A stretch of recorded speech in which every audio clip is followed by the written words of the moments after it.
Bonjour à tous. On va commencer, même si je pense qu'il y a d'autres gens qui vont arriver après le début. On espère en tout cas. Donc Antoine, je vous laisse la parole. Bonjour à tous. Quelle joie pour moi d'être à Marseille aujourd'hui. J'ai quitté l'île hier soir, il faisait 37 degrés. On arrive à Marseille, on respire, comme quoi il y a peut-être quelque chose qui ne va pas très bien. Après Strasbourg et Grenoble et avant Toulouse et Biarritz, nous avons la joie, la chance d'être aujourd'hui à Marseille pour la 3e étape de ce Tour de France.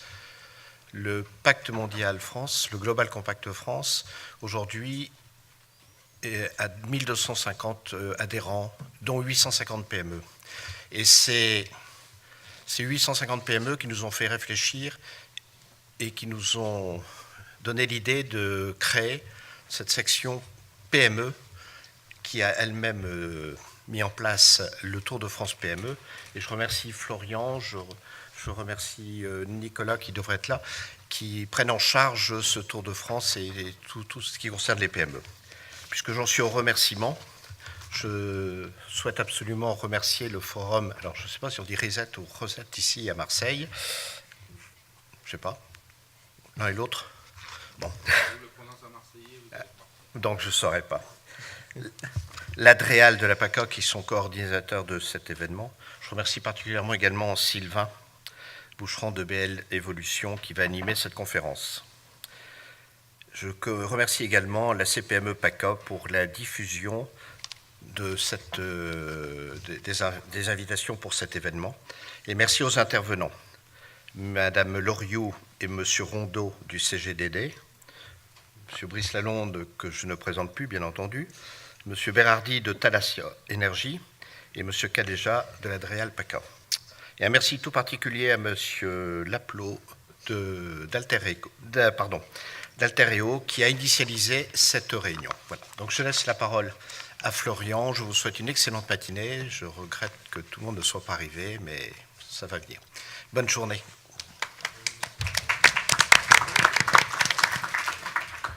Merci Antoine. Effectivement, merci à tous nos intervenants et à nos appuis pour l'organisation de cette conférence. Merci à Alice Diop-Biazi également, qui a eu l'idée à la base de nous faire venir. Alors moi, je voudrais vous dire quelques mots sur le Tour de France PME, en plus de ce qu'a pu vous présenter Antoine. Donc effectivement, pour un petit peu mettre plus de lumière sur la RSE des PME, donc le Global Compact France organise depuis l'année dernière des rencontres dans toute la France. Où en fait, on va venir en région pour valoriser des bonnes actions de RSE de nos membres, mais aussi d'autres entreprises, et particulièrement des PME. L'idée, c'est d'inspirer, l'idée, c'est de valoriser, et simplement de créer des espaces d'échange pour ces entreprises-là, hors de Paris, en France, un peu partout. C'est une demande qu'on a eue de nos membres, à laquelle on a voulu répondre, pour faire avancer la RSE française, tout simplement. Et la particularité de 2017, c'est qu'on en profite également pour sensibiliser ces entreprises et tous les participants à nos conférences aux objectifs de développement durable de l'ONU. J'ai prévu normalement de parler de ces ODD, mais on a l'honneur d'avoir Vanessa et Gwenaël du CGDD qui le feront bien mieux que moi un peu plus tard dans la séance.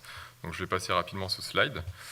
Et pour finir, j'aimerais juste vous présenter l'association du Global Compact France. Je ne sais pas qui connaît déjà, j'aime bien demander à chaque fois qui connaît le Global Compact France. Vous avez juste à lever la main.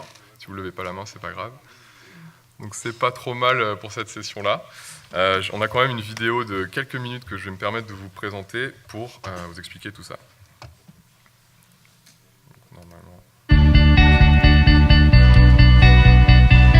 Notre ambition, au Global Compact des Nations Unies, est de transformer nos sociétés. Dans 170 pays, plus de 14 000 signataires de tous horizons partagent notre vision. Cela fait de nous un acteur incontournable au niveau mondial.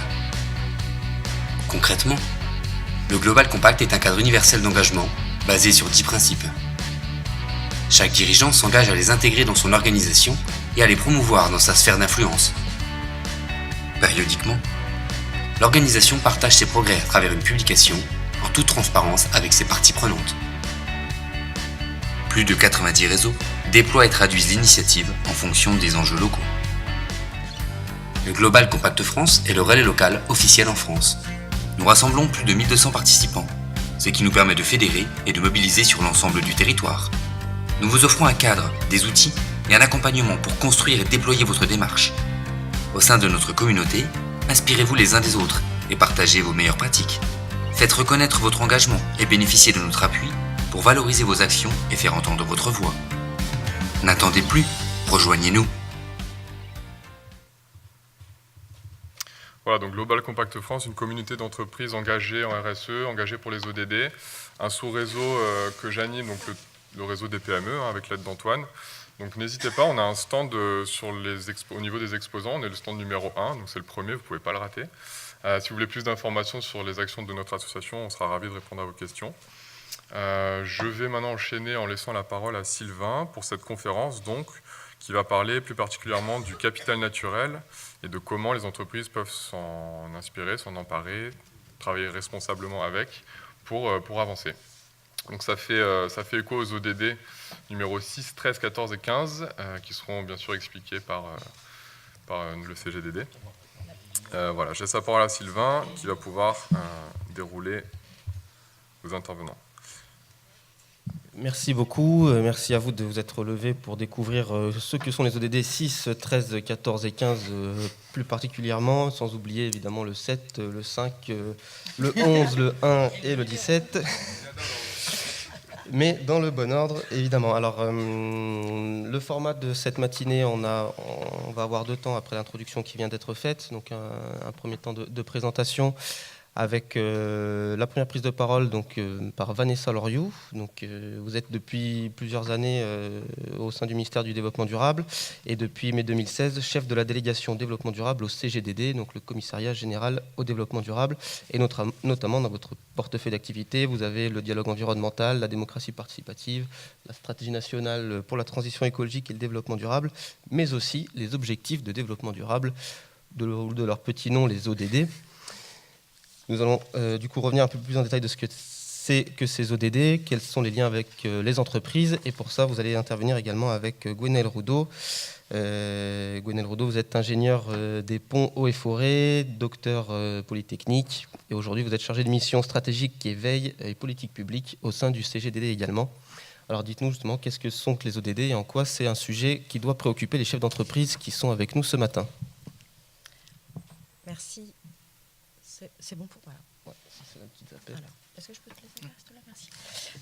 Donc merci beaucoup Sylvain, merci à tous. Nous sommes très heureux aujourd'hui, représentant la déléguée interministérielle au développement durable, Laurence Monnoyer-Smith, de participer à cette 3e étape du Tour de France des PME pour les ODD de Global Compact. On accompagne et on soutient Global Compact depuis et on les suit depuis plus d'1 an maintenant dans notre démarche de mise en œuvre des objectifs de développement durable, et on s'était promis de venir concrètement voir une des étapes, et donc on est ravis de pouvoir rencontrer ici aujourd'hui des acteurs du territoire et de discuter avec eux de ce grand programme. Alors effectivement, à mon avis, si je refais le même exercice, qui connaît l'agenda 2030 et les objectifs de développement durable, je pense que assez peu de mains vont se lever dans la salle. C'est pas trop mal quand même. Voilà. Voilà, c'est ça. C'est ceux qui ont reçu une petite newsletter. Alors, en 2 mots, pour pas trop vous assommer de choses un peu trop globales, vous dire quand même que donc ce qu'on appelle l'agenda 2030, qui est composé notamment d'un programme de 17 objectifs de développement durable, c'est quelque chose qui est à la convergence de 2 grands agendas internationaux que vous avez dont vous avez déjà sans doute entendu parler. Le premier étant la dynamique des sommets de la Terre depuis Rio en 2002, Rio en 1992, pardon. Et 10 ans plus tard, Johannesburg, et puis ensuite Rio +20, dont Monsieur Lalonde pourra nous parler plus amplement, peut-être, en tout cas pourra vous en parler plus amplement. Il était un éminent représentant. Dans le cadre de ces sommets de la Terre, la communauté internationale s'était dotée d'un cadre et d'une ambition en termes de développement qui vise une société plus durable. Et puis un certain nombre d'objectifs déjà été définis, et les résultats, en tout cas la dynamique notamment, avec ce qu'on a appelé l'agenda 21, et puis ce que la France a beaucoup connu dans une déclinaison territoriale, les agendas 21 locaux, a déjà emmené un certain nombre d'acteurs vers le développement durable. Et puis en même temps, nous avions au niveau international les objectifs du millénaire pour le développement, les OMD, donc, qui étaient eux plutôt le cadre de référence de la politique de coopération internationale et de développement à viser très clair des pays du Sud pour engager leur développement et l'engager selon des axes qui se trouvaient donc dans les 8 OMD. À Rio + 20 a été décidé donc réfléchi en tout cas à la suite du processus et donc s'est lancée la dynamique sur proposition de pays du Sud d'ailleurs de se doter d'objectifs là qui concernaient l'ensemble des pays et donc après une négociation de 3 ans a atterri l'agenda 2030. Alors qu'est-ce que l'agenda 2030 ? Si on peut passer peut-être à la slide suivante pour rentrer un peu plus dans le cœur du sujet. L'agenda 2030 est constitué de plusieurs briques. Juste la première brique pour faire comprendre un peu les enjeux. Le préambule de l'agenda 2030 est constitué de 5 grands enjeux qui ont été appelés les 5 P que vous retrouvez ici. Les 5 P pour les peuples. On dit que c'est un agenda pour les peuples, pour la planète, pour la prospérité, pour la paix. Donc ça, vous imaginez déjà avec ces mots-clés-là un peu l'ambition générale de l'agenda. Et pour les partenariats, on y reviendra un peu après, et c'est en particulier ça, je pense, qui peut vous intéresser dans le cadre de cet agenda. Donc la communauté internationale s'est fixé 17 objectifs qui ont été adoptés aux Nations Unies par 193 pays en septembre 2015. Donc ces objectifs, vous les voyez là, ils sont, ce qui les caractérise déjà, c'est l'ampleur du programme et la diversité des domaines dans lesquels les objectifs sont fixés. Vous trouvez des objectifs qui sont plus liés à une dimension sociale ou sociétale, avec en priorité, et ça reste la priorité d'ailleurs, c'est l'ODD numéro 1, la lutte contre la pauvreté, également des objectifs en matière d'alimentation et d'agriculture durable, des objectifs en matière de santé, en matière d'éducation, de lutte contre les inégalités de manière générale et en particulier des inégalités entre les hommes et les femmes. Des objectifs de développement durable qui sont plus liés à la préservation des ressources, en particulier des objectifs liés à l'eau, des objectifs liés à la préservation des océans, la vie terrestre, donc tout ce qui a trait à la biodiversité. Également un ODD très important sur les mesures relatives à la lutte contre le changement climatique.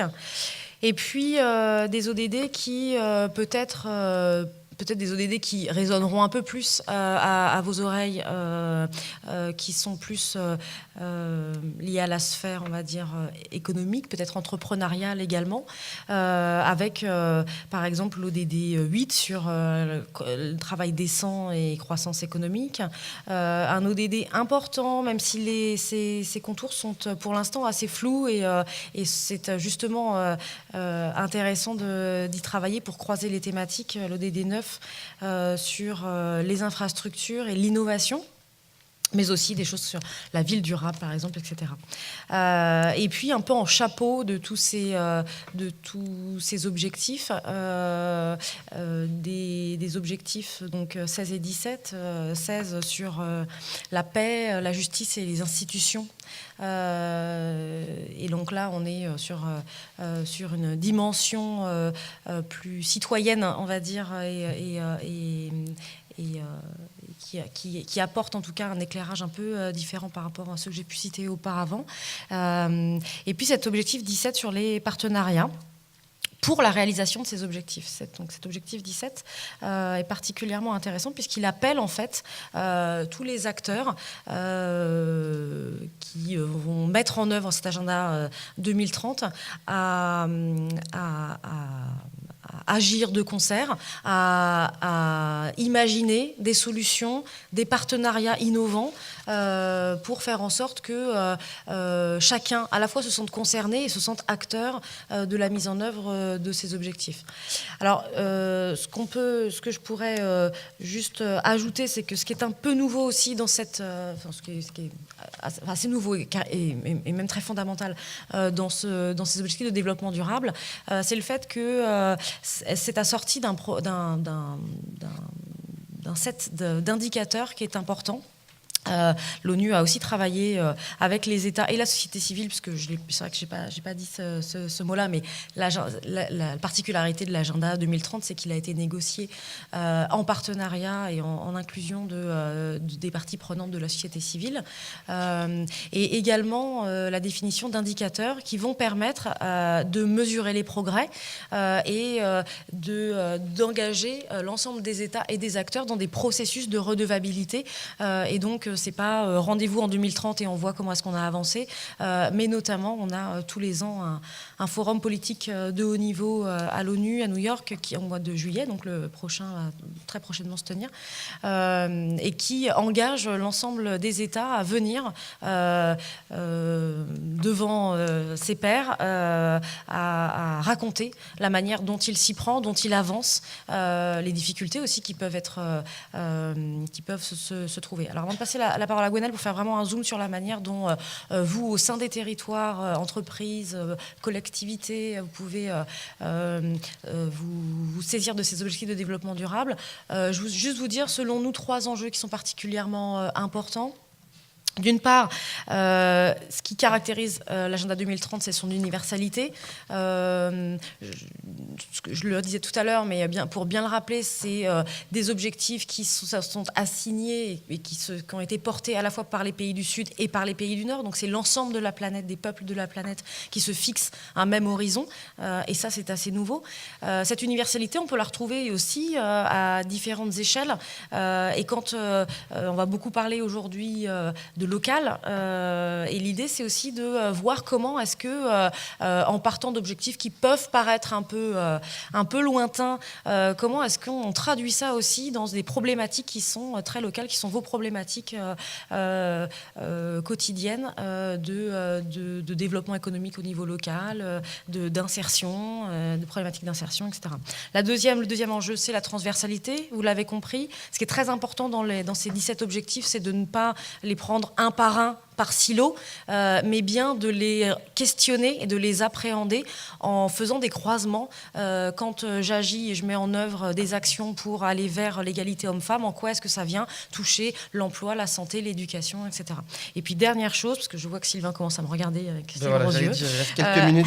Voilà, dernière chose, ce qui est très important, et on a commencé à en parler, j'ai vu insister plusieurs fois sur l'ODD 17, donc qui est un peu la méthode finalement qui est proposée pour appliquer cet agenda 2030, c'est l'inclusion. C'est un agenda partenarial. Donc à la fois l'idée que toutes les décisions qui pourront être prises dans le cadre pour mener à bien les actions pour atteindre ces objectifs doivent l'être en partenariat et en concertation avec la société civile. Et donc on y attache un poids important. Et puis aussi que la solution viendra du croisement des solutions, des pratiques entre les différents acteurs. Et c'est particulièrement prégnant et vrai à un niveau territorial. Alors, peut-être Gwenaëlle je te laisse passer. Gwenaëlle, alors en 3 minutes, comment est-ce qu'on décline cet agenda international au niveau des entreprises? En quoi ça peut générer des opportunités? Ou en gros, comment est-ce que les chefs d'entreprise qui sont dans la salle doivent se saisir du sujet? Oui, alors effectivement l'exercice va être difficile en 3 minutes, mais je vais le relever. Donc effectivement les ODD, il ne faut pas le voir comme quelque chose de nouveau, mais il faut le voir vraiment comme, c'est quelque chose de nouveau, mais pas comme quelque chose qui se surajoute pour les entreprises, mais plutôt comme une feuille de route, une guideline dans laquelle les entreprises sont tout à fait des acteurs, des parties prenantes qui peuvent contribuer et qui doivent se servir des opportunités ouvertes par ces ODD et notamment formaliser ou réanalyser leur responsabilité sociale ou sociétale des entreprises au travers de ces ODD. Et on y voit, on va dire, trois grands enjeux. Déjà, les ODD, c'est un langage commun avec l'ensemble de vos parties prenantes, que ce soit les employés, les syndicats notamment, mais aussi les ONG qui s'impliquent aussi dans cette agenda de 2030. Donc, c'est un vecteur pour faciliter les objectifs communs vers lesquels on contribue et donc améliorer ces échanges. C'est aussi un cadre, une feuille de route dans laquelle vous pouvez vous inscrire, et notamment en termes, donc, comme j'ai analysé tout à l'heure, d'opportunités. C'est un cadre qui identifie les enjeux à relever d'ici 15 ans, et donc dans lesquels les entreprises ont toute leur part. Et donc c'est ce cadre stratégique de la RSE. Et aussi un côté comment on rend compte de nos actions, comment on valorise. Vous faites sûrement déjà des choses qui rentrent dans le cadre, qui contribuent aux objectifs de développement durable. L'idée, c'est aussi, avec ce cadre, de réfléchir comment on les valorise, comment on les met en évidence et comment on est redevable aussi vis-à-vis du reste de la société sur ces questions. Et c'est pour ça qu'on met l'accent sur les ODD comme un usage au travers de la stratégie d'entreprise et de la gouvernance, qui est quand même l'élément qui définit cette stratégie, la relation avec ses parties prenantes. Pourquoi les ODD, ça peut vous aider? C'est parce que déjà, il y a des cibles, il y a des enjeux clairement identifiés. Elles ont été concertées au niveau international, donc c'est à la fois valable pour le local et pour le global. Donc, ce qui permet aussi d'avoir une cohérence dans les actions, quel que soit votre périmètre d'action. Et ça donne un cadre de moyen terme, 2030, à la fois c'est loin et c'est tout près. Et donc, ça permet à la fois de faire des investissements dans des projets de moyen terme, et ça permet du coup d'anticiper aussi les demandes. Et donc, c'est pour ça qu'on met en évidence un peu 3 grandes manières de prendre en compte ces objectifs, à la fois dans votre management interne et vos process, donc notamment, comme vous connaissez au travers de la RSE, relation avec vos employés, relation avec comment vous concevez vos produits et vos services, mais c'est aussi comment vous pouvez relever des défis plus globaux du XXIe siècle, au travers donc de nouveaux services, de nouveaux business models, comment ça vous permet de légitimer de nouvelles manières de faire, et aussi comment ça vous permet d'orienter vos recherches.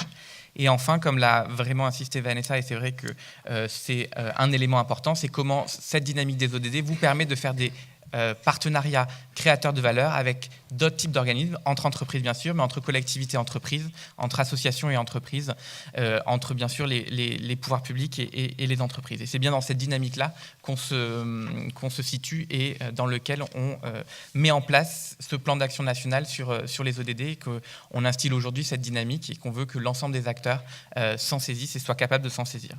Donc, pour terminer, si là, elle passe. Voilà, aujourd'hui, on est peut-être à une étape suivant votre degré d'acculturation. La première manière de s'en saisir, c'est d'analyser comment déjà vous répondez à une partie des ODD. La deuxième idée, c'est comment maintenant vous pouvez aussi vous fixer des objectifs, comment vous pouvez aussi vous servir des effets de levier. Comme le dit Vanessa, ces ODD, ils ne sont pas à prendre en silo. Il y a vraiment des effets d'interrelation et des effets de levier. Effectivement, quand vous travaillez à l'égalité homme-femme dans vos entreprises, comment ça peut contribuer aussi à améliorer les conditions de travail, à améliorer vos opportunités, l'innovation que vous pouvez stimuler. Comment vous, en répondant aux objectifs, donc aux ODD environnementaux, et c'était le thème d'aujourd'hui, comment au travers de ces objectifs environnementaux, vous pouvez contribuer de manière plus large à réduire un certain nombre d'inégalités ou de défis sociétaux.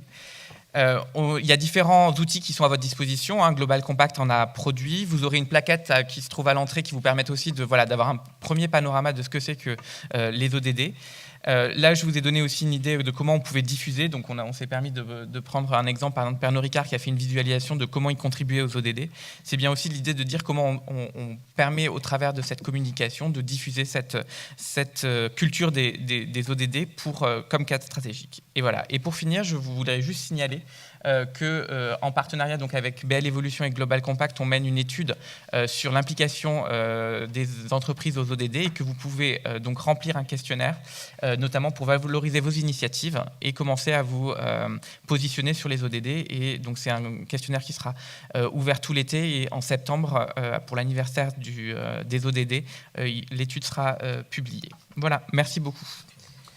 Merci beaucoup Vanessa Loriot, Gwenel Roudot pour avoir brillamment respecté le timing. Donc on retiendra que les ODD, c'est le moyen d'identifier des nouvelles pistes d'engagement pour que l'entreprise contribue au développement durable et également un cadre pour valoriser ses actions existantes. On retiendra aussi que si je vous dis ODD 13, vous répondez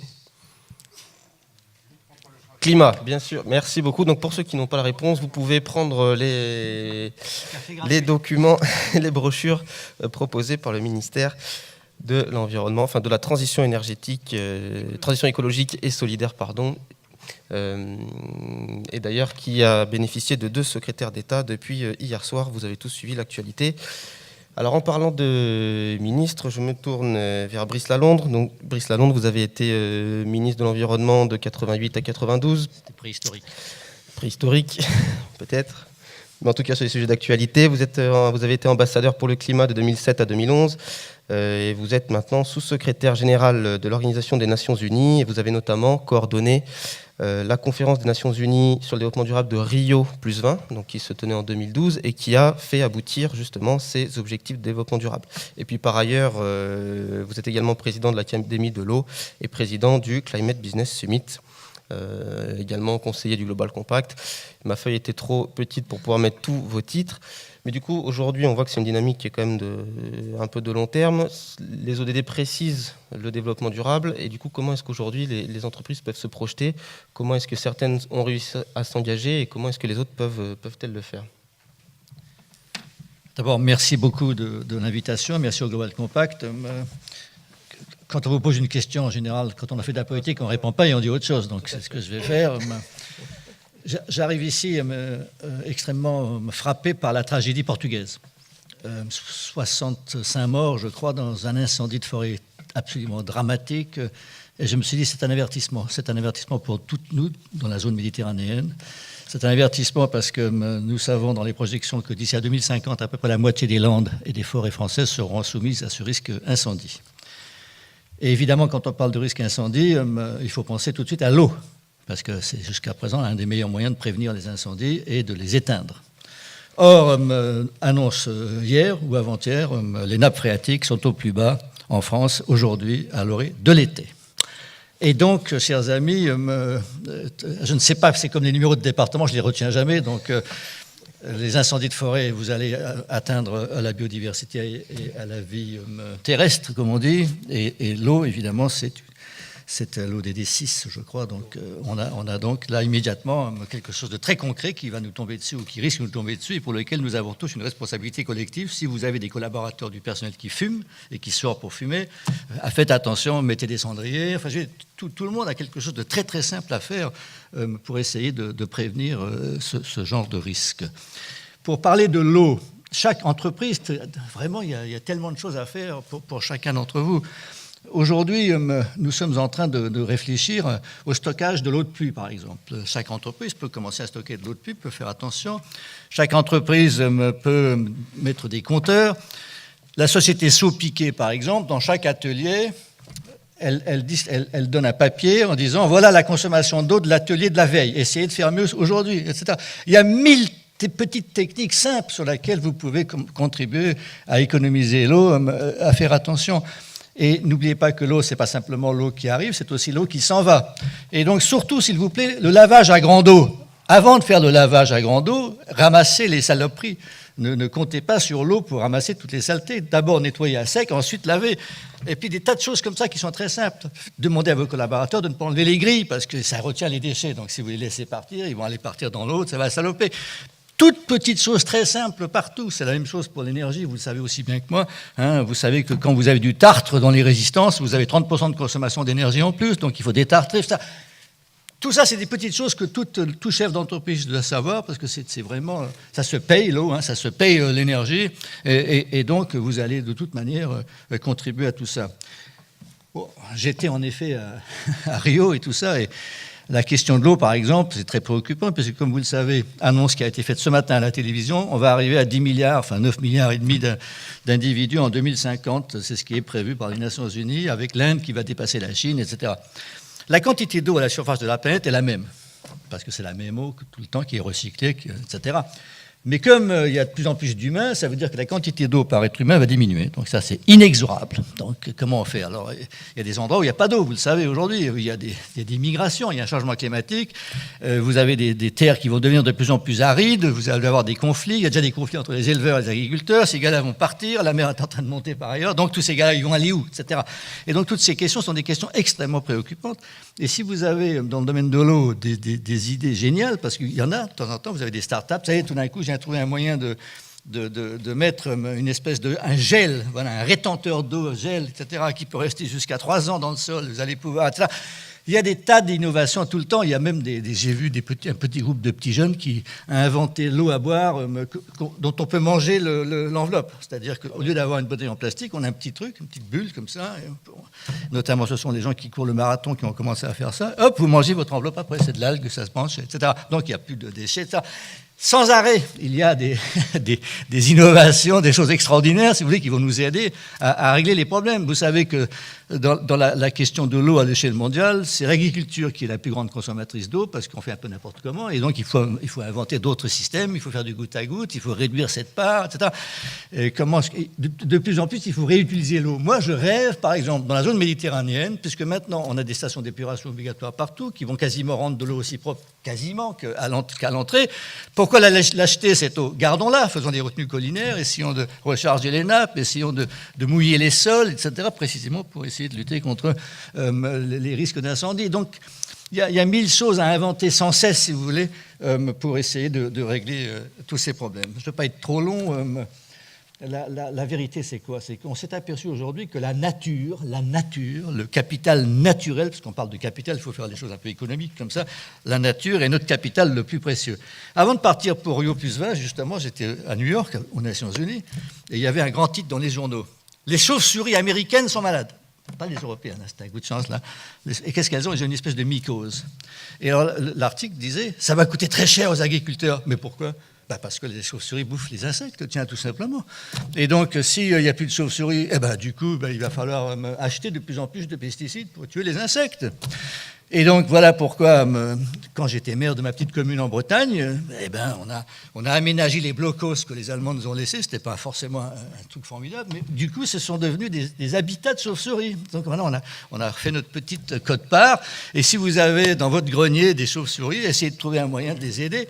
Et donc, là aussi, chacun peut, si vous voulez, contribuer à contribuer à garder la nature vivante. Parce que la chauve-souris, gratuitement, rend des services. Comme les abeilles, gratuitement, pollinisent les récoltes. Si vous n'avez plus d'abeilles et de pollinisateurs en général, vous allez avoir 30% de récoltes en moins.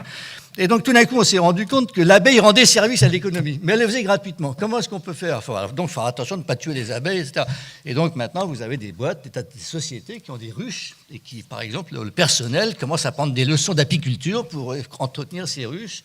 Et ces ruches jouent un rôle important donc, dans l'économie française, sans qu'on le sache, parce que c'était gratuit. Et simplement, on s'est aperçu d'un problème très, très simple. Quand il y a un champ de colza, l'abeille, elle se précipite pour bouffer le champ de colza. Il y a des fleurs partout. Et puis après, il n'y a plus rien. Plus de fleurs. Donc, il faut des fleurs. Il faut des fleurs jusqu'à la fin de l'été. Et il faut du lierre, notamment. C'est le lierre le dernier qui donne des fleurs. Pour les abeilles, c'est le lierre. Donc, gardez le lierre, ne le foutez pas en l'air, etc.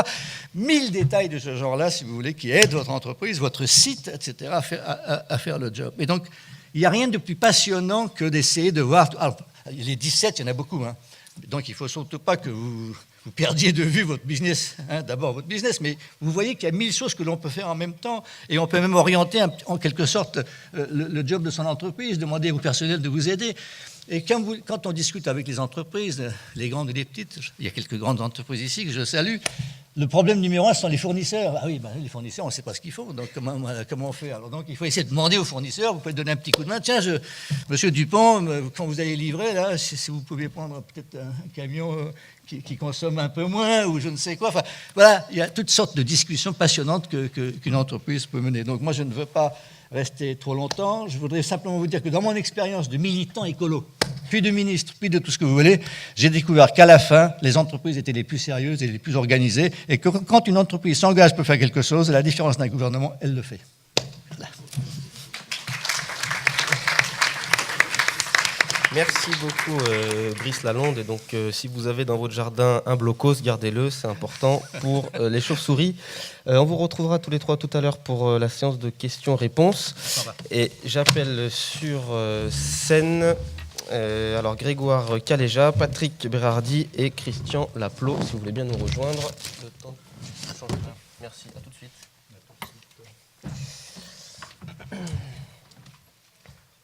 C'est bon ? Hop, je t'en remercie. Alors, prenez place, je vous en prie.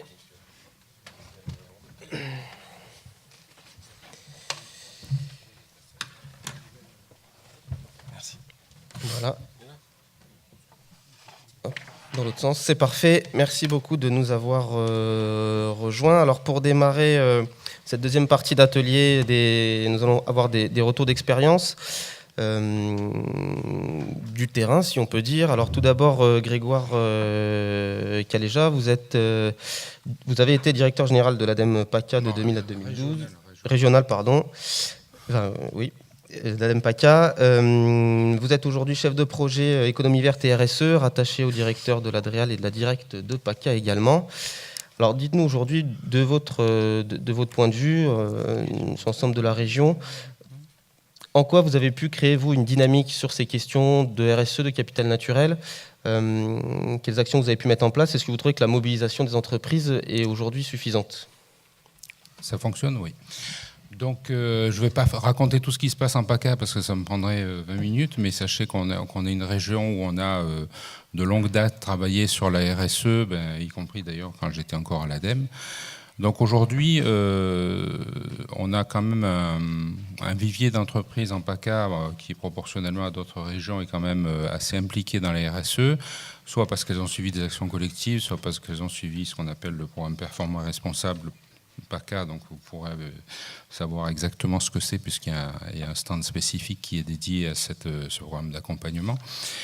Et puis on a aussi, en dehors du forum, parce que le forum c'est quand même pas rien, ça commence à être des forums régionaux, c'est un forum national depuis 3 ans, on a des trophées régionaux de la RSE qui présentent la spécificité d'avoir un jury paritaire entre les organisations syndicales de salariés et les organisations syndicales de chefs d'entreprise, ce qui est, je pense, une première en France.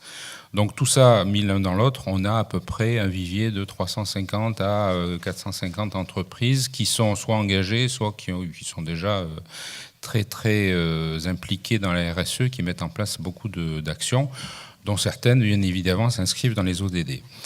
Donc moi, j'aurais tendance à dire, pour faire le lien avec ce qui vient d'être dit, c'est que les ODD, bien que je sois quand même... Bon, vous avez donné mon CV, je suis quand même relativement bien sur ces sujets-là. Je ne les connaissais pas. Donc c'est déjà la première chose, c'est merci d'être venu à Marseille pour nous faire connaître ces ODD. Ça va forcément s'interpénétrer avec les différentes briques, puisque c'est le terme qu'on consacre à la RSE, donc autant sur les aspects sociétaux qu'environnementaux. Sachant que, comme l'a souligné Brice Lalonde, il y a 2 choses qu'il faut avoir en tête. Quand une entreprise décide de faire quelque chose, elle le fait. Et elle le fait sur ces domaines-là avec ses salariés. Donc pour nous, la RSE, c'est bien un projet d'entreprise.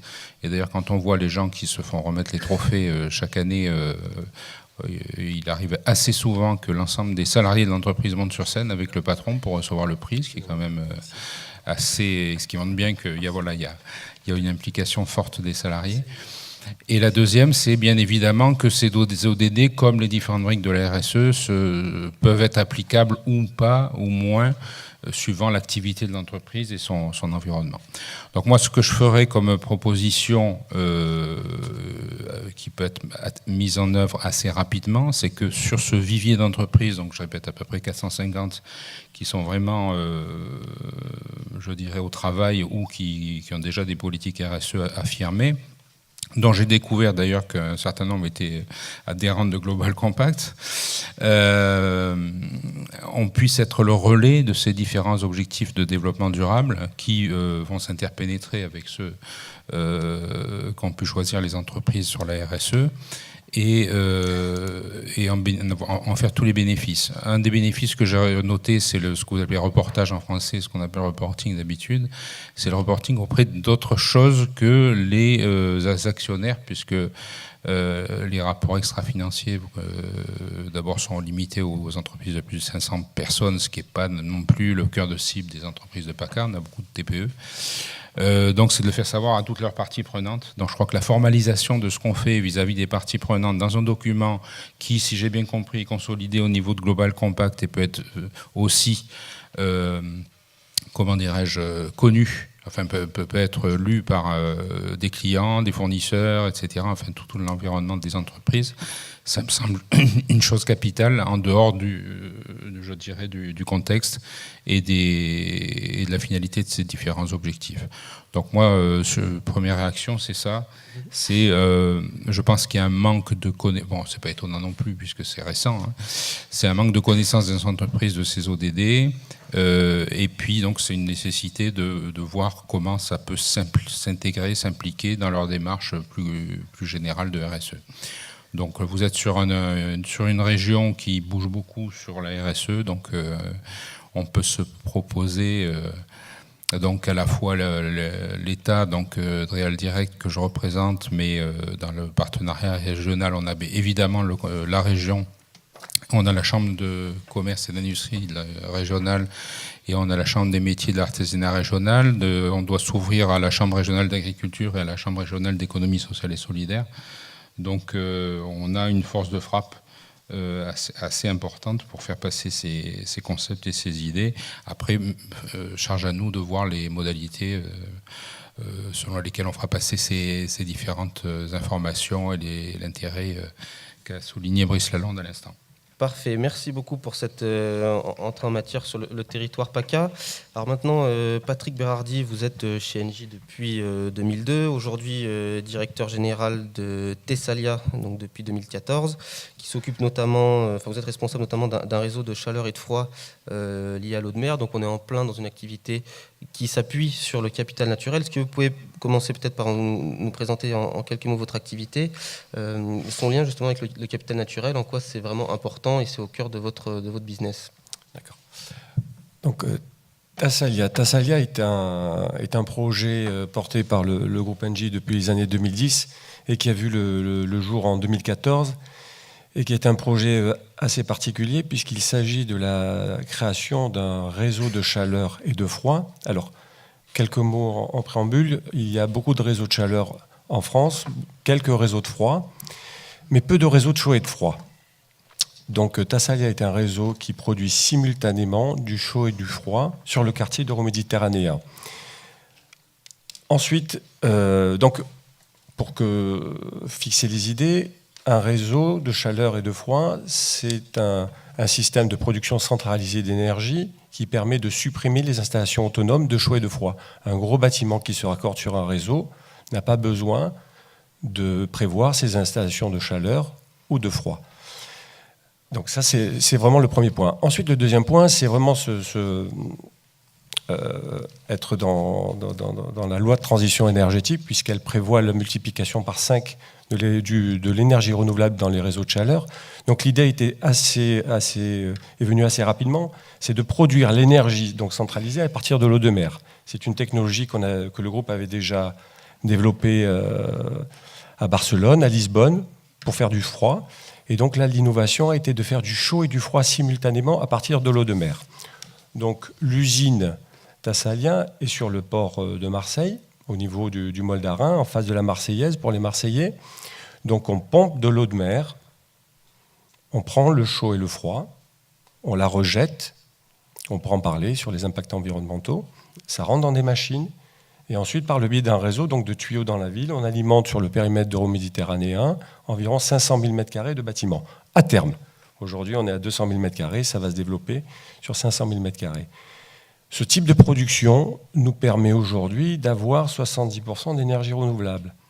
Donc, pomper l'énergie dans l'eau de la mer, ça nous permet d'afficher 70% d'énergie renouvelable, c'est-à-dire que l'énergie fournie est produite par un quart par de l'électricité et du gaz et par les 3/4 par l'eau de mer.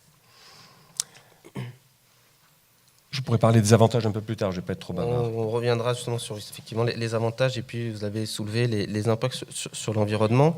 Alors maintenant, Christian Laplot, après avoir créé en 89 G2C Environnement, vous êtes depuis 2015 le président d'Altereo.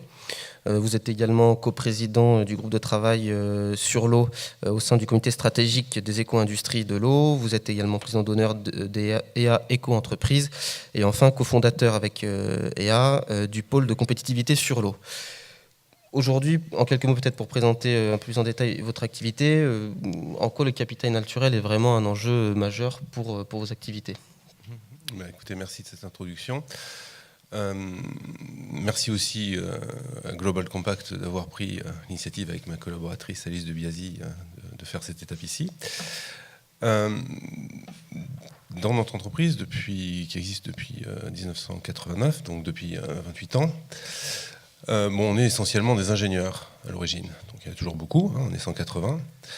Puis on s'est aperçu que travailler dans le domaine de l'eau et de l'environnement, puisque c'est les domaines sur lesquels on intervient, c'est pas parce qu'on avait des bonnes idées, des bons produits, des bonnes technologies que ça a fonctionné. L'ingénieur a toujours tendance à penser qu'à partir du moment où son raisonnement est juste, les gens vont le comprendre et le mettre en œuvre. Rio aurait suffi dans ce cas-là. On aurait fait la COP 1 et puis pas 22. Donc petit à petit, je me suis aperçu, en m'enrichissant de tout mon réseau de partenaires, notamment à l'APM d'ailleurs, l'Association des pros et du management qui s'est créée ici à Marseille il y a 30 ans par Pierre Mellon. Ça a été un apport considérable et on rencontre beaucoup de gens d'horizons différents dans ces cercles-là, notamment des chercheurs, des sociologues et autres. Et on a fait intervenir dans notre société des sociologues et des chercheurs en économie comportementale. Et on s'est aperçu que le problème qu'on avait à régler, c'était pas de faire de la pédagogie. Je vois plein de mes confrères qui disent qu'il faut apprendre à nos maîtres d'ouvrage, puisque nous on travaille beaucoup pour des maîtres d'ouvrage publics, il faut faire de la pédagogie pour les élus. La pédagogie, c'est fait pour apprendre quelque chose. C'est pas fait pour changer un comportement. Par contre, la bonne chance, c'est que l'économie comportementale a fait des progrès depuis longtemps. Et aujourd'hui, il y a des technologies, il y a des techniques, des méthodes. C'est une science qui s'est développée et qui s'appuie sur des petits coups de pouce. Ce que disait Brice Lalonde tout à l'heure, les petits pas, ce qui s'accumule, c'est quelque chose d'intéressant. Donc l'économie comportementale, c'est une thématique sur laquelle on s'est beaucoup positionné aujourd'hui. Si notre société va un peu mieux que d'autres dans notre domaine, notamment en 2016, puisque si on parlait un peu de RSE, on est quand même soucieux de faire en sorte que nos collaborateurs puissent avoir du boulot intéressant, voir des perspectives. Et c'est vrai que dans le marché français de l'ingénierie, chaque année, on nous demande de faire la même chose moins cher. Ça, c'est pas très RSE d'ailleurs de la part des maîtres d'ouvrage. Et j'en profite d'être ici à Marseille pour lancer un cri d'alerte ou d'alarme, je ne sais pas, vis-à-vis de la communauté, ex-Marseille Métropole, qui a changé ses processus d'achat public aujourd'hui et qui a décidé, quelles que soient les thématiques, de donner des critères prix dominants. Aujourd'hui, on ne gagne un marché de services, d'études, de travaux à Marseille que si on est le moins cher. Le critère prix métropole. Donc c'est toutes les Bouches-du-Rhône sauf Arles. C'est ennuyeux. En même temps, on passe des accords avec Aix-Marseille Métropole, avec la Chambre de commerce de Marseille et de Provence pour faire du développement économique. Je ne vois pas comment on peut faire du développement économique en demandant à chaque prestataire d'être au prix des Chinois des années 90, bientôt.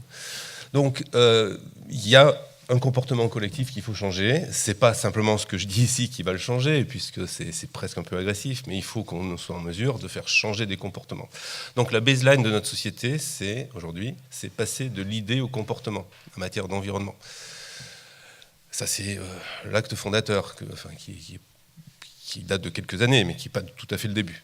Et ça se traduit en une baseline en dessous d'Altereo qui s'appelle « éveilleur d'intelligence environnementale ». On a vraiment besoin de faire en sorte que chaque individu, qui globalement est plutôt bon par rapport à ça, et au niveau individuel, on va dire « il n'y a pas de souci, on va être en phase avec ces démarches-là », mais en fait, le problème de l'environnement, ou les objectifs du développement durable, c'est plus le problème des autres, parce que moi je le fais. Donc non, il faut que ce soit un peu plus collectif. Et c'est pour ça qu'on travaille beaucoup dans des démarches partenariales. Dans notre entreprise, beaucoup d'R&D aussi, mais bon, je parlerai peut-être de la R&D tout à l'heure, troisième phase. Et on a mis en place depuis 4 ans un Tour de France aussi. Il y a une étape aujourd'hui à Lorient, donc j'ai des collaborateurs, des collègues qui y sont. Un Tour de France en travaillant sur des chaînes de valeur. Dans le domaine de l'eau, eh bien, les acteurs peuvent être complémentaires. Et le grand intérêt de ce Tour de France de la performance des services d'eau, c'est quelque chose qui s'appuie sur des partenariats entre une quinzaine d'entreprises. Oui, il y a des entreprises, toutes différentes et complémentaires.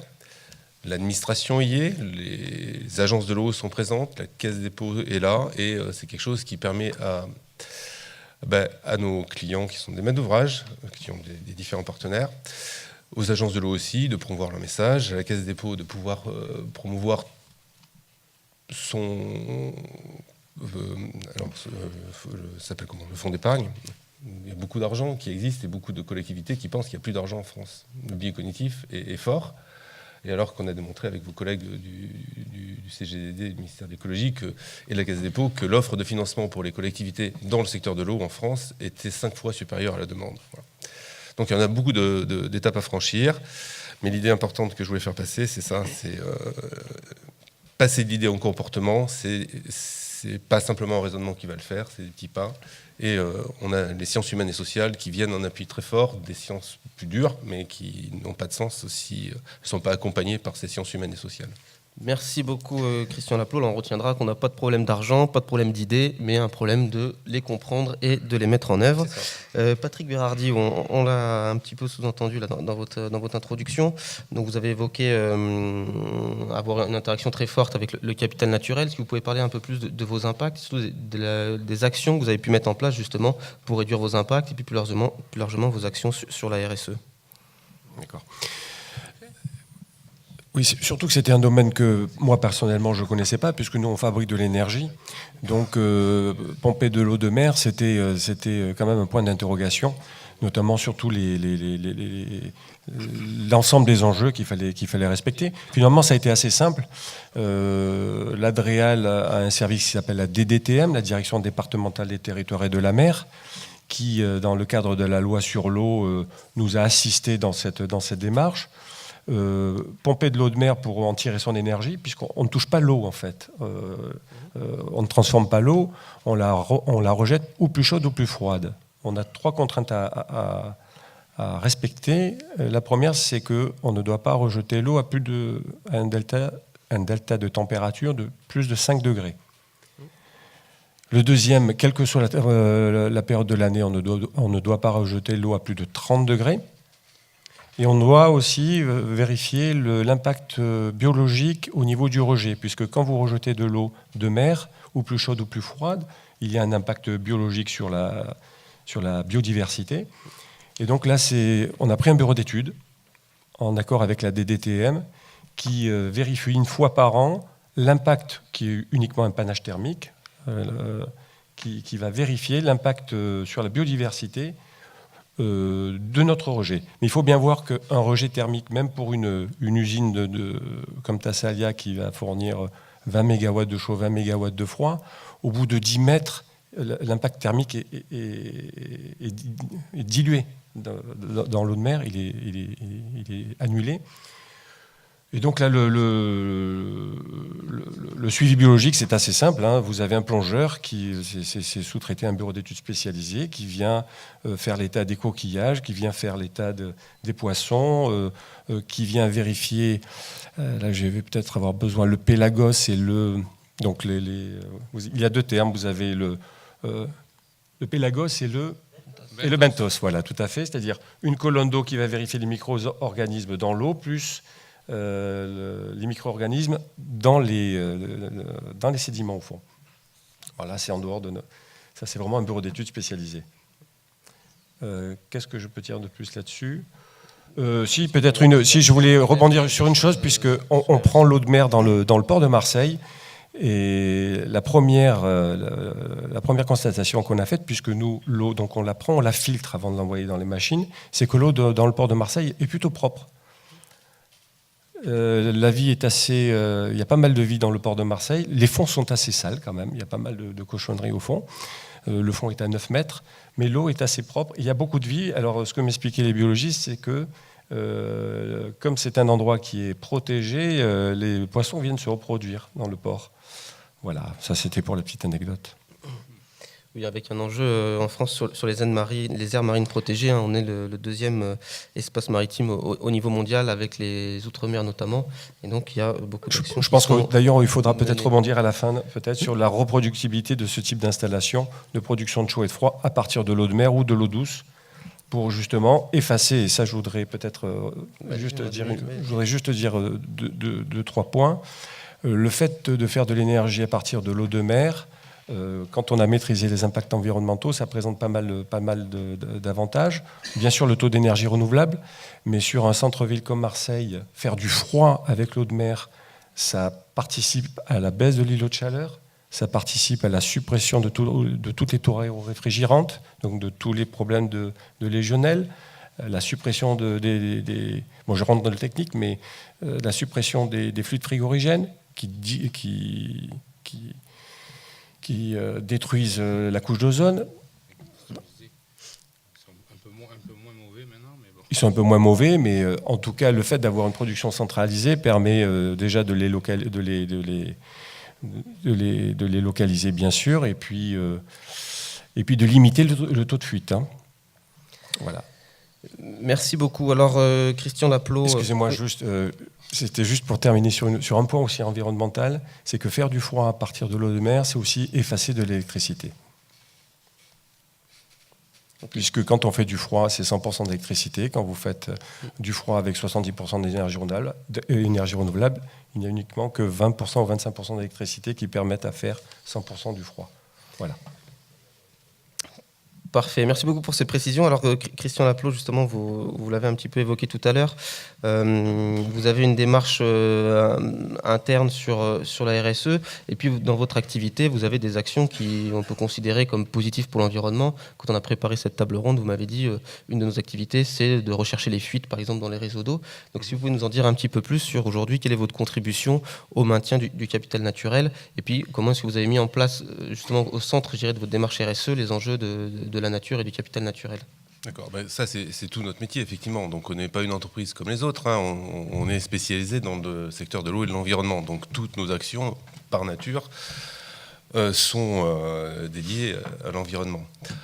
Alors, en même temps, on n'est pas un marchand d'armes, donc on n'a pas fait ce métier par hasard, hein, et donc c'est une décision. Et l'ensemble des collaborateurs que nous avons sont hyper engagés. C'est un métier un peu compliqué, avec peu de reconnaissance de la part de nos clients, mais tout le monde reste. Donc le métier est attractif, même si malheureusement les salaires ne sont pas assez bas et que nous on essaie de mettre en place des dispositifs pour quand ça marche, ça puisse revenir aux collaborateurs. Cette année par exemple, 40% des résultats de l'entreprise sont redistribués aux collaborateurs sous différentes formes, et le reste est réinvesti pour le développement, du recrutement et de la R&D. Donc la R&D, ça nous permet de travailler sur... Alors la R&D, on est très aidé en France. On a beaucoup de dispositifs qui aident les entreprises et les laboratoires à faire de la recherche. On a des fonds uniques interministériels, enfin, les pôles de compétitivité marchent à fond par rapport à ça et permettent à des entreprises de déposer des projets collaboratifs avec des chercheurs. On a un crédit d'impôt recherche, il y a pas mal de choses qui aident. Donc je ne suis pas un entrepreneur qui se plaint. Peut-être que maintenant il y a une nouvelle ère et que ça va changer, les gens vont moins se plaindre, sait-on jamais. Bien. Donc la R&D, on en fait depuis longtemps. C'est d'ailleurs pour ça qu'on a des résultats qui nous permettent de nous développer et puis qui sont plutôt satisfaisants. Et la R&D, on l'a orienté dans le domaine de l'environnement et de l'eau vers la performance des services d'eau. Alors, la problématique des services d'eau, en France, on ne le voit pas parce qu'il n'y a pas trop de difficultés, même si les nappes sont basses, même s'il peut y avoir des problèmes dramatiques, mais il y a toujours de l'eau dans les tuyaux quand même chez nous. Par contre, on a une activité à l'étranger dans notre société, en Afrique, et puis ailleurs, en Polynésie et autres, où l'eau est beaucoup plus rare, et puis où le développement démographique est colossal. Donc, Brice Lalonde citait les 10 milliards d'habitants à l'horizon 2050, donc ça va faire 1 milliard de plus en Afrique quand même. Ces gens-là, au niveau des services d'eau, ils ont des difficultés, évidemment. Il faut aller chercher l'eau plus loin, ça coûte cher, c'est des investissements colossaux, que pour l'instant, ils n'ont quand même pas la capacité à financer aussi facilement que ça. Et d'ailleurs, la doctrine Lagarde du FMI qui dit on ne prête plus d'argent aux pays qui sont surendettés. Donc il y a une équation un peu compliquée à gérer. Alors après, les investissements sont lourds. Les pays en voie de développement sont des pays dans lesquels, disons-le clairement, la corruption n'est pas négligeable. Et les dirigeants sont friands de très gros investissements parce que le levier de corruption est sans doute plus important. Ça reste entre nous. Mais c'est sans doute ça qui fait que... Après, les bailleurs de fonds, c'est des banquiers multilatéraux, qui ont plein d'atouts et de bénéfices, et puis qui une démarche assez vertueuse, mais malgré tout, ils ont besoin de faire tourner la boutique, et ils s'intéressent forcément aux plus jolis et les plus gros. Le problème, c'est que l'Afrique, la distribution d'eau en Afrique nécessite des ressources en eau supplémentaires. On a deux solutions. Soit on va chercher les ressources en eau à 200, 300, 400 km. On fait des usines de dessalement. Il y en a une en Namibie, vous savez, qui alimente personne, si ce n'est des mines d'uranium. Ça coûte très cher tout ça. Ou alors on s'intéresse à la ressource en eau qui existe déjà, mais que personne n'utilise, mais qui est majoritaire. Au moins 50% de l'eau disponible, de l'eau produite dans le monde, disparaît en fuite. En Afrique, les fuites, c'est le premier gisement de ressources en eau, hyper facile à mobiliser, puisque c'est déjà mobilisé. Donc nous, au niveau de G2C, on a travaillé sur ces thématiques-là depuis une bonne dizaine d'années, et aujourd'hui, on est en mesure d'avoir des solutions. Alors, c'est pas parce qu'on a des solutions qu'on a des marchés, je l'ai expliqué tout à l'heure. On a besoin de faire passer de l'idée au comportement, mais c'est des solutions qui ne sont pas trop chères, ou pas chères du tout. C'est des études qui permettent, par exemple, de modéliser le vieillissement des réseaux d'eau et des branchements. Et quand on s'aperçoit de ça, un maître d'ouvrage, un ingénieur quelconque voit que très vite, on a un effet levier de 1 à 10 entre chercher de changer des tuyaux pour éviter qu'ils fuient et renouveler les branchements. 50% de l'eau perdue dans le monde, en France notamment. En France, l'eau perdue, c'est 2 milliards de mètres cubes par an. Ça nous fait pas mal, mais c'est quand même l'équivalent de la consommation d'eau minérale des Français pendant 300 ans. Ça, c'est le volume de fuite chaque année. À l'étranger, et en Afrique, c'est pire. Il n'y a pas assez d'eau pour alimenter les fuites dans la plupart des villes, puisqu'il n'y a pas d'eau. Donc on ne sait même pas sonder si c'est 50, 60, 80% de fuites qu'il y aurait si jamais il y avait une alimentation totale. Donc on a des solutions aujourd'hui qui s'appuient sur l'intelligence artificielle, sur laquelle on a travaillé, on a des solutions, sur la modélisation du vieillissement des réseaux d'eau, et puis des solutions qui permettent aux maîtres d'ouvrage de centrer leurs investissements et leurs efforts d'exploitation sur la pérennisation des infrastructures existantes. Investir pour avoir des infrastructures d'eau qui sont défaillantes au bout de 2 ans, c'est le cas aujourd'hui. On le voit même au Maroc, qui n'est pas le pays le moins avancé de toute l'Afrique. Eh bien, ce n'est pas une solution. On a des solutions maintenant qui permettent de faire ça, alors qu'ils s'appuient sur quelque chose qui est très intéressant. C'est dans les ODD, c'est donner un travail digne à chaque personne. Il y a un métier nouveau qui peut exister en Afrique, c'est le métier d'agent d'exploitation, de fontainier, pour entretenir tous ces branchements. C'est des métiers nobles, il y a des solutions nouvelles qui vont être créatrices d'emplois, de bien-être pour ces gens-là, et aussi donc de bien-être pour les populations. Donc c'est un domaine sur lequel on est hyper engagé, on a des solutions, et je pense qu'on peut les porter à l'échelle de gouvernements étrangers, avec des messages politiques forts, mais... il n'y a pas besoin de beaucoup d'argent pour mieux gérer les infrastructures d'eau. Il faut une volonté de travailler à long terme, c'est ce que vous évoquiez. C'est du court terme aussi, les deux, c'est court et moyen terme. Investir intelligemment, donner de l'efficacité aux investissements et s'assurer que, comme tout gestionnaire normal, une fois qu'on a fait un investissement, on l'entretient. Et l'entretien d'un réseau d'eau, c'est pas compliqué. La difficulté, c'est que c'est enterré, et c'est surtout que le biais cognitif qui est fort, c'est que des fuites, c'est inéluctable. C'était vrai jusqu'il y a 15 ans, 20 ans. Aujourd'hui, avec la cartographie numérique, avec l'Internet des objets, le big data, ça devient hyper simple de le faire, techniquement. Parfait, merci beaucoup.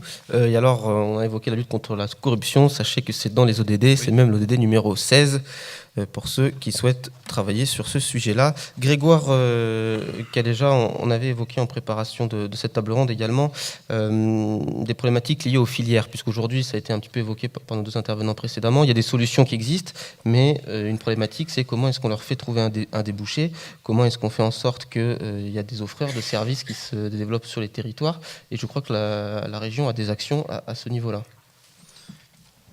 Oui, donc peut-être un premier élément pour donner un peu le paysage de PACA sur les 3 ODD principales dont on traite aujourd'hui, c'est-à-dire la vie, la vie terrestre, la vie marine et l'eau. La région PACA est la région, et de loin, la région française qui est le plus impactée en termes de protection, en termes de biodiversité. Et c'est une région dans laquelle on a quand même, bon alors, même si on a un haut pays qui est un peu moins actif, on a quand même une pression à la fois urbanistique, industrielle, etc., qui est très forte sur la bande littorale et sur le canal rhodanien. Donc on a de vrais enjeux en matière de vie aquatique et terrestre. Donc de trame verte et bleue, enfin voilà, tout ce qui va derrière. Donc avoir ça en tête, c'est que voilà, on est la région de France où il y a le plus de problématiques de vie naturelle qui peuvent être en contradiction ou pas avec le développement économique ou urbanistique. La deuxième chose que je voudrais dire, c'est en matière d'eau. Moi, je le savais, mais bon, il se trouve qu'il y a 2 jours, il y a eu une réunion et une intervention de Laurent Roy à l'ancienne Réal, donc qui est directeur général de l'agence de l'eau RMC, qui a rappelé qu'aujourd'hui, la région PACA, malgré la loi sur la Durance, malgré le stockage qu'on a fait à Serre-Ponçon et les stockages qu'on a, est en train de devenir en pénurie. C'était pas le cas, en tous les cas c'était pas dans les esprits. Même l'année où il y a eu la grosse sécheresse, on a un peu déstocké Serre-Ponçon. Moi je m'occupais d'énergie et donc j'ai participé aux arbitrages à l'époque. C'était un peu compliqué parce que dans la loi sur la Durance, les agriculteurs ont droit à 114 mètres cubes par seconde au droit de Malmort. 114 mètres cubes par seconde, c'est plus que l'eau qui arrive normalement. Donc il faut déstocker. Et tout ça pour alimenter donc des réseaux d'irrigation qui sont des paniers percés, à tel point que quand on a mis en place des mesures d'élimonage pour éviter d'enlimoner l'étang de Berre, puisque vous savez que la Durance est déviée, arrive dans l'étang de Berre, ce qui pose d'autres problèmes, on s'est fait engueuler par les associations syndicales d'irrigants parce que leurs braves canaux qui étaient moitié en terre, etc., étaient plus colmatés par les sédiments et fuyaient. Donc c'est quand même un peu surréaliste. Et accessoirement, on arrose les foins, quoi. Faut le savoir, le foin de Cros, qui est un foin donc qui a une appellation d'origine contrôlée, enfin qui est très très réputé. On arrose le foin, quoi. Il y a même, je ne sais pas si ça continue encore. Ils avaient tellement d'eau parce que bon, évidemment, les méthodes d'irrigation ont quand même un peu évolué. On est passé à l'aspersion, notamment à Haute-Durance. Bon, on n'est pas encore au goutte à goutte partout, loin s'en faut. Il y a tellement d'eau qu'on remplissait des bateaux avec de l'eau pour aller la vendre dans l'Arabie Saoudite. Bon, c'est très intéressant, mais bon, il faut déjà qu'on ait un cycle de l'eau naturel qui soit autoporteur en PACA, qu'on ait des nappes relativement hautes, etc. Donc voilà, simplement pour dire que PACA vit sur une idée qui est, qui s'est révélée vraie, c'est que depuis qu'on a fait tous les aménagements de la Durance, on n'a pas de problème d'eau. Et accessoirement, quand on discute avec les grandes entreprises qui sont chargées des réseaux, s'il y a des fuites, c'est pas bien grave. Et puis quand on leur parle de trucs un peu plus compliqués, genre smart water, c'est-à-dire comment on peut diminuer le diamètre des tuyaux donc en jouant sur les comportements, comme disait Christian, ils vous répondent, mais mes tuyaux sont assez gros. Et quand on veut parler comment dirais-je, d'eau potable et d'eau moins potable, les gens vous disent, mais on arrose les rues de Marseille de l'eau potable, tous les matins quand même. Et quand vous dites ça, ils disent ouais, mais si il y a un gamin qui tombe dans le caniveau, au moins il n'attrapera pas une maladie. Non, mais donc on part de loin, quoi. Hein, c'est pour tout ça pour vous dire. Donc ça, simplement, c'était pour vous dresser le paysage. Donc on a effectivement moins de problèmes d'eau que certaines autres régions françaises où l'irrigation n'est pas le modèle dominant parce que habituellement il y avait des pluies. Hein. Mais on est quand même une région dans laquelle il faut quand même qu'on se bouge sur ces sujets. Donc nous, on a au niveau de l'État, donc dans ses différentes composantes, l'Agence de l'eau, l'Adréal, la Direct et d'autres BPI France, enfin un certain nombre de gens, on a mis en place ce qu'on appelle un think tank de l'économie verte et de la RSE, dans laquelle on a commencé à bosser sur les filières qui nous semblaient stratégiques en région et qui n'étaient pas déjà animées par des pôles de compétitivité ou autres. Et on est arrivé à plusieurs filières, donc les deux premières dont je vais vous parler, je ne parle pas des deux autres parce qu'elles sont moins dans les ODD et surtout elles sont moins mûres, c'est la filière de l'eau petit cycle et la filière du génie écologique. Donc, le génie écologique, ça touche effectivement aux vivants, à la fois terrestres et marins, hein, puisqu'on est, comme vous le savez, une région qui a une façade maritime importante, avec un parc national des Calanques qui, vous le savez, recouvre une partie maritime importante, comme le parc de Borcro d'ailleurs. Donc on a dit... donc là, je me tourne plutôt sur les offreurs. C'est vrai qu'à côté de moi, j'ai des offreurs. Moi, je partais quand même dans l'idée que les ODD doivent être intégrés par toutes les entreprises, quel que soit leur métier, quoi. Typiquement, dans les entreprises qui font bien de la RSE en PACA, on a l'Occitane. L'Occitane, c'est pas une boîte qui vend de l'éco-activité, mais elle a mis en place des achats éthiques, des machins. Enfin, bon, je vous donne cet exemple. Mais... Donc, pour revenir un petit peu à ce qu'on fait sur l'offre, on a décidé de mettre en place des groupes de travail régionaux type comité stratégique de filière sur des filières bien définies et de ne pas travailler sur les 19 filières du COSEI parce que c'était trop compliqué. On s'en expliquait avec Jean-Louis Andrény à l'époque et on s'arrêtait donc sur l'eau et le génie écologique. Donc où on en est, on a donc fini une phase de préfiguration où on a associé donc des entreprises de différentes tailles et différents types d'activités avec un certain nombre d'organismes, mais on a bien veillé à ce que les entreprises soient majoritaires. Et on va mettre en place ces groupes de travaux pléniers à l'automne. L'objectif est de voir quels sont les freins et les leviers en PACA. Il ne s'agit pas d'avoir un travail national, il y a déjà un COSEI au niveau national, sur ces deux grandes filières qui sont porteuses d'emplois. Alors, le génie écologique, peut-être un peu moins, mais on a quand même 2000 emplois directs sur le génie écologique en PACA, c'est une niche quand même assez pointue, et c'est une niche qui exporte beaucoup aussi, hein, comme l'eau. Les bureaux d'études ou les entreprises spécialisées en génie écologique en PACA ont beaucoup de parts de leur marché à l'export. Donc l'idée, c'est bien que les entreprises s'expriment. Bon, on a eu ce travail de préfiguration qui a été assez long, donc Christian a participé évidemment à cette préfiguration sur l'eau. Il sera vraisemblablement le président du groupe de travail plénier sur l'eau en PACA, à moins qu'il ait changé d'avis. Voilà. Et donc voilà ce qu'on fait. Alors c'est quelque chose qui est a priori une première en France, puisque les quelques régions où il y a eu des comités stratégiques de filières sur les éco-activités, ils ont essayé de brasser les 19 filières ensemble, qui trop embrassent mal les trains. C'est-à-dire quand vous faites discuter des gens qui font du génie écologique avec des gens qui font de la chimie verte, des gens qui font des panneaux photovoltaïques, je caricature, mais ils n'ont rien à se dire. Donc les quelques régions qui ont mis ça en place, ils se voient une fois par an, ils s'embrassent sur la bouche, ils disent c'est super, et puis ils repartent chacun chez eux et à l'année prochaine. Donc là on est quand même dans quelque chose qui se veut très opérationnel. On parlait tout à l'heure des marchés, on parlait de différents sujets plus techniques, donc les histoires de fuite, etc.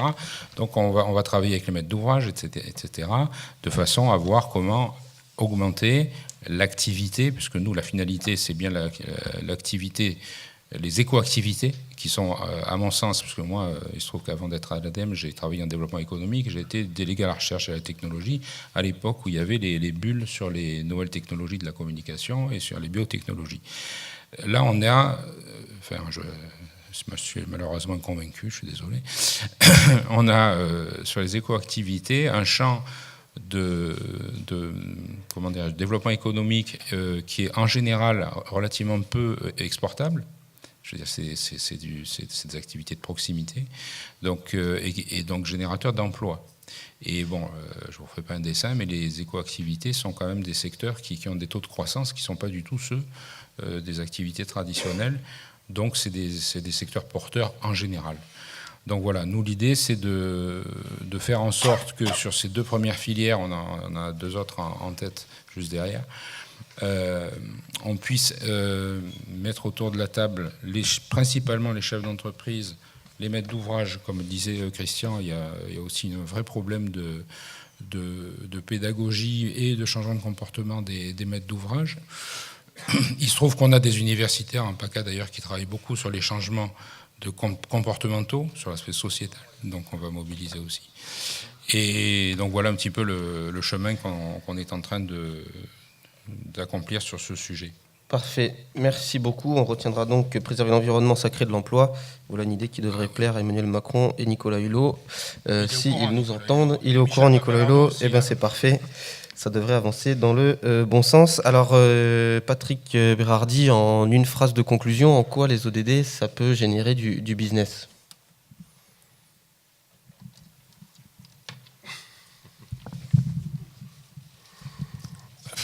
Je dirais qu'il y a plusieurs aspects dans votre question. Déjà, on n'a pas le choix.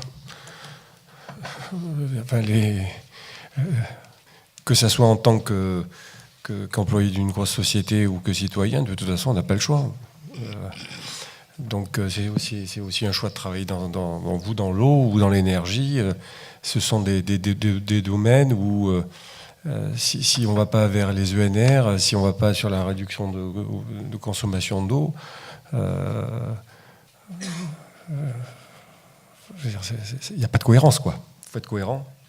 Donc pour moi, les ODD... Alors, ça c'est un peu le cri du cœur de citoyens. Après, sur la partie business, je crois qu'il faut se sortir de l'esprit que aujourd'hui toutes les ENR coûtent cher. Une opération comme la nôtre, comme je vous l'ai dit, qui a déjà été mise en place dans d'autres villes en Europe, ce n'est pas l'énergie qui nous coûte cher, c'est une grosse installation, c'est vraiment la construction. Puisque, comme je vous disais, avoir 70% de NR, c'est consommer 1 kW d'électricité ou de gaz, donc de l'énergie carbonée, et en délivrer 4. Donc ce n'est pas l'énergie qui va nous coûter cher, celle qu'on va livrer au client, c'est l'amortissement de ce gros objet. Donc qui n'a un sens que sur des milieux urbains denses, avec beaucoup de bâtiments qui consomment du chaud et du froid. Voilà. Donc le modèle économique est viable, il existe déjà, il y a beaucoup de projets qui sont étudiés sur le pourtour méditerranéen, sur la façade atlantique aussi, puisque tout le monde a besoin de froid. La petite anecdote, c'est que le deuxième pays en Europe où il y a le plus de réseaux de froid, c'est la Suède. Donc la reproductivité est en cours et se sortir de l'esprit, enfin pour ce qui me concerne, sortir de l'esprit que toutes les ENR à long terme vont coûter cher. Un, c'est le sens de l'histoire, et deux, on a des technologies aujourd'hui qui nous permettent de produire à des coûts intéressants. D'accord. Et je répète toujours, c'est aussi effacer l'électricité et du gaz. Parfait, merci beaucoup Christian Laplot. Un petit mot, une phrase de conclusion. En quoi pour vous aussi les ODD, c'est un enjeu d'innovation et de développement de l'activité ? Ok, je vais presque répéter ce que je disais, mais comme disait mon voisin, on n'a pas le choix en tant que citoyen, et puis en tant qu'entrepreneur, comme c'est l'orientation qu'on a prise, on n'a qu'un problème, c'est que ça ne va pas assez vite. On a envie de le faire, mais ça ne va pas assez vite. Donc comment accélérer les choses ? Parce qu'on est certain que les solutions sont bonnes, et puis là, il faut qu'on arrive à changer les comportements, encore une fois, petit à petit. Et puis, il faut qu'on mixe beaucoup les sciences dures et les sciences humaines et sociales. J'en suis absolument persuadé. C'est comme ça qu'on y arrivera. Et laisser ça aux communicants n'est pas suffisant. Voilà. Merci beaucoup à vous trois pour vos interventions. Alors, le temps que vous réfléchissiez à votre première question, est-ce que Brice Lalonde et Vanessa Loriot veulent bien nous rejoindre pour qu'on fasse une petite séance de questions-réponses pendant les minutes qui nous restent ?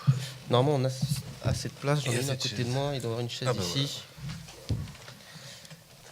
Voilà, alors, je ne sais pas s'il y a des micros qui circulent dans la salle. Si, c'est au fond. Hop. Alors, est-ce qu'il y a des premières questions sur nos enjeux de capital naturel et d'objectifs de développement durable ? Super, la première question, merci. Il y a un micro juste à côté de vous, de l'autre côté, voilà. Est-ce qu'il y a de la Parfait. corrosion pour l'eau de mer? Oui.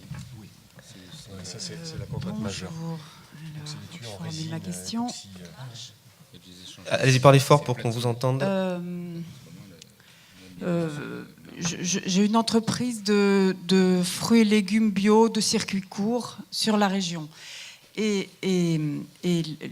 la production locale, au printemps particulièrement, coûte très cher parce que c'est le printemps, etc., même si on a l'impression qu'on est au mois d'août en ce moment, par exemple.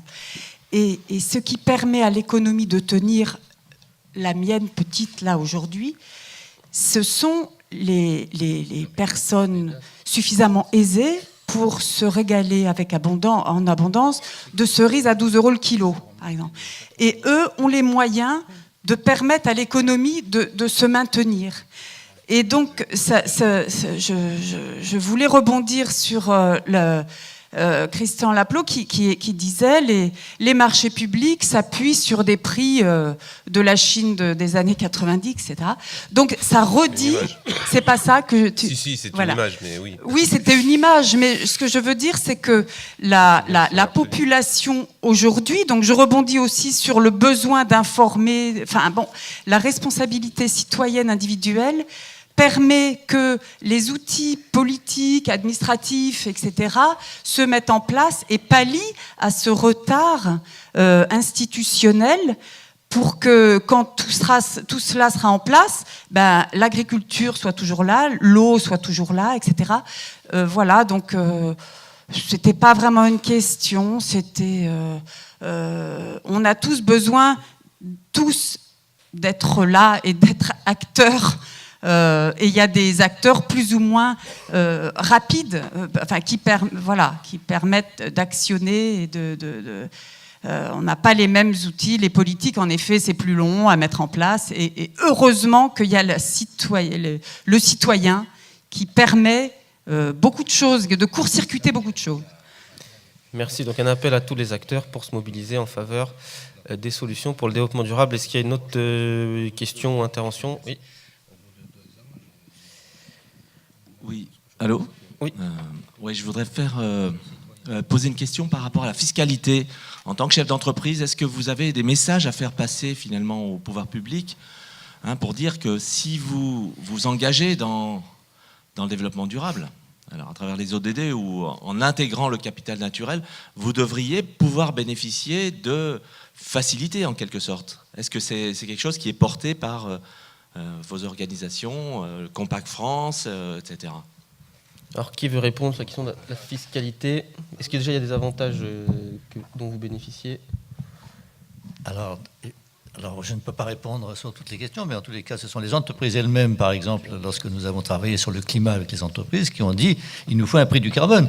Et donc, la France a suivi, tandis qu'à l'échelle internationale, les pays pétroliers n'en voulaient pas. Donc, si vous voulez, il y a en effet une discussion qui peut être très féconde entre les entreprises et les politiques.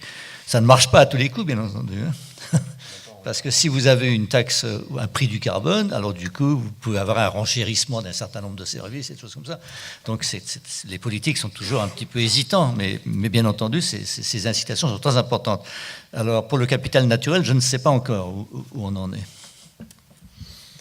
Alors est-ce que vous, dans votre expérience, vous avez des avantages, quels qu'ils soient fiscaux, liés à vos actions sur l'environnement? En ce qui nous concerne, comme on construit des offres de services et des propositions de valeur dans le secteur de l'environnement, bien entendu, nous sommes aidés par le crédit d'impôt recherche, j'en ai parlé tout à l'heure, ou par les appels à projets, mais ce n'était pas la question de monsieur tout à fait. Mais je crois que l'impact des réseaux sociaux peut être important aussi. Aujourd'hui, les réseaux sociaux portent des messages qui sont orientés, mais qui ne sont pas complets. Je peux lancer une idée, là. Un petit biais cognitif. L'eau est chère, dit-on. Bon. Vous savez qu'en France, le budget de l'eau, il est 4 fois inférieur au budget des jeux officiellement recensés à Bercy. 40 milliards d'euros les jeux, l'eau, c'est 10 milliards. Et pourtant, on ne dit pas les jeux sont chers. Je vais donner un exemple, parce que ça m'a beaucoup frappé, j'ai appris ça il n'y a pas longtemps. C'est l'économie circulaire. Comme vous le savez, nous avons une nouvelle frontière devant nous qui est passionnante, qui est, on ne va pas pouvoir sans arrêt se servir et de faire des trous dans la terre pour récupérer. Il va falloir recycler le plus possible, réutiliser, etc. C'est le secteur des pneus et du rechappage. Le rechappage, ça marche très bien. Pour des flottes de camions et de poids lourds, c'est certainement une solution idéale et ça crée pas mal d'emplois en France. Il y a des ateliers de rechappage. Malheureusement, à cause des normes qui sont toujours fixées sur les choses neuves, même si le truc neuf doit s'abîmer au bout de 3 mois, le truc neuf, il passe, même s'il s'abîme au bout de 3 mois. Ce qui fait qu'il y a beaucoup de pneus dégueulasses, si vous me permettez, qui arrivent de l'Asie, et les ateliers de rechappage commencent à fermer en France. Donc là, il y a manifestement une intervention des services, des autorités pour vérifier. Il faudrait qu'on invente quelque chose. Moi, je me souviens, il y avait une publicité pour les chocolats Lindt où il y avait un monsieur qui rajoutait en douce des noisettes dans le chocolat et ils appelaient ça Monsieur Plus. Alors, c'était la publicité de Lindt, Monsieur Plus. Et moi, je pense qu'il faudrait une norme Monsieur Plus longtemps. Monsieur Plus longtemps. Parce que, si vous voulez, la norme neuve, ça ne suffit pas. Il faut une norme à tant de... Par exemple, maintenant, on vend des atterrissages au lieu de vendre des pneus pour les avions. Je garantis pour tant d'atterrissages, ou je garantis pour les flottes de camions un pneu qui va faire je ne sais combien de milliers de kilomètres. Donc, c'est le service qu'on va vendre. Il faut qu'on poursuive dans cette direction-là. Il faut vraiment que l'on facilite la production de choses qui sont réparables, qui durent longtemps, par rapport aux choses neuves qui sont en fait des blagues, ça fout le camp très vite. Juste l'obsolescence programmée, oui, allez-y. Juste pour intervenir par rapport à la question de monsieur sur la partie chaleur, en France, quand même, sur ce qu'on appelle donc les réseaux de chaleur, l'État met en place une TVA réduite à 5%, 5,5%, donc tout abonné à une TVA réduite. Le deuxième élément majeur, c'est l'intervention de l'ADEME par le fonds chaleur, qui va être augmenté, donc qui aide au développement de ce type d'installation. Aujourd'hui, pour notre cas spécifique, nous faisons du froid. Le froid n'est pas encore une énergie qui est subventionnée ou aidée. C'est un message qu'on a fait passer au président de l'ADEME l'année dernière, qui est venu nous visiter. Je sais. Alors, la région PACA le fait. Pourquoi ? Parce que le froid, ce n'est pas qu'une énergie de confort. Quand vous alimentez une clinique ou un hôpital, c'est maintenir une température, les écoles non. Enfin. Mais il faudrait, c'est une question qu'on est en train de se poser, que la ville est en train de se poser. Voilà, alimenter un bâtiment des archives municipales, c'est assurer le taux d'hygrométrie constant toute l'année pour les vieux papiers. Voilà, le froid, c'est aussi une énergie de process. Donc le chaud est quand même subventionné ou aidé par l'État, le froid moins. Dernière réflexion, je rebondis sur ce que disait M. Lalonde, c'est quand même la taxe carbone. La loi de transition énergétique la prévoit à 100 € en 2030. La Suède y est déjà. Voilà, voilà, une petite réflexion là-dessus. Merci beaucoup. Est-ce qu'il y a une dernière question, comme on approche de la fin, ou alors une dernière réaction? C'est vrai que dans le domaine de l'eau, il y a pour les entreprises, les industries, il y a l'ADEME qui apporte des subventions, il y a les agences de l'eau aussi, dès qu'il s'agit de faire des équipements pour mieux traiter ses effluents et mieux gérer son eau, même faire des économies d'eau, qui apportent des subventions qui sont importantes, avec des bureaux d'études géniaux qui peuvent vous accompagner. Parfait. Alors une dernière question devant. Est-ce qu'on a un micro qui arrive? Voilà. Merci. Moi, c'est une réflexion et je rebondis sur la remarque de M. Lalonde. Et pour répondre à M. Christian Laplot, je pense qu'on a une problématique en France, c'est que les cahiers des charges sont tous faits pour des caractéristiques très techniques. Et donc, je dirais l'administratif, pour éviter toute suspicion de corruption, il dit « je prends le moins cher possible ». Alors que si on faisait des cahiers des charges à l'usage, comme les pneus par exemple avec Airbus ou d'autres, on pourrait le faire, c'est l'usage qui sera important, avec un contrôle du résultat de l'usage.